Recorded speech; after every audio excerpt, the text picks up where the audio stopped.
guys तो आंजम तबन पे तेहें दो कोड़ा हपन इन लेदा कारण दो हुयुग कना जा दिन कल चलाव कना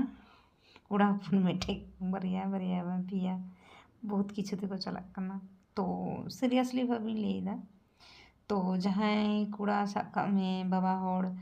मिट्टन प्रथम बहु कते जुदी द्वितीय बहु जनो ताहले मेन काग में कुड़ी गिद्रा गे दोष कना और द्वितीय खन जखन साब काग में तृतीय रे जाए ताहले मेन में जे कोड़ा हपन गे दोष कना कारण एक्चुअली प्रथम जखन साब काग में प्रथम खन जखन द्वितीय रे हिजुआ साब काग में हयतो स्वामी स्त्री कारण भूल बसत होते पारे बांखान सांसारिक दिए हुई दाड़ेया कोड़ा दो चट जल्दी दो बाको बहु जनो साब काग में कुड़ी गिद्रा जुदी प्रॉब्लम हुयुग ताया जेहेतु आई बाबा कोड़ा गिद्रा रेन आई बाबा अनेकी कुड़ी गिद्रा बाको नेल दाड़े को हाना रोजार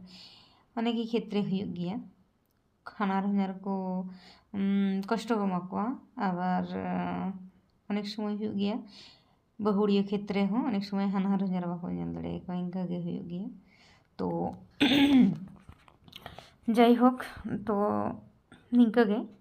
যে সাব কাগ মে মিটেন কোड़ा हपन जुदी प्रथम पक्ष खन द्वितीय पक्ष चा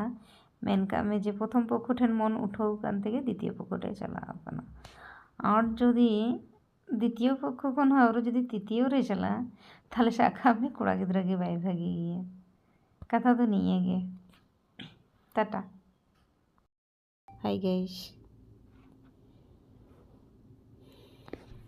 जो हर चेका हेना को ताबेना लई ताबोना पे सगुन निंदा तो सगुन निंदा रे जो हर गे कटी मेन मिटेन कथा सामंग रे परब हिजुग कान ताबोना संक्रांति साकरात भाली कोइते कटाव ताबोन पे इनागे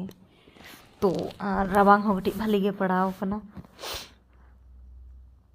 उनागे लई बांग गानोग खाना तिनागटा राबांगा ढेर गेसे काटिज गे तो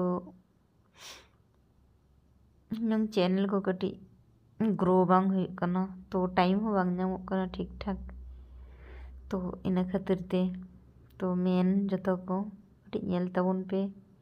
लाइक ताबोन पे कमेंट ताबोन पे फेसबुक बोलो व्हाट्सएप फेसबुक बोलो यूट्यूब बोलो इंस्टाग्राम बोलो ठीक है तो जो पासे रे तहें लेनखान मोटामुटी सामंग से गे लहाम तो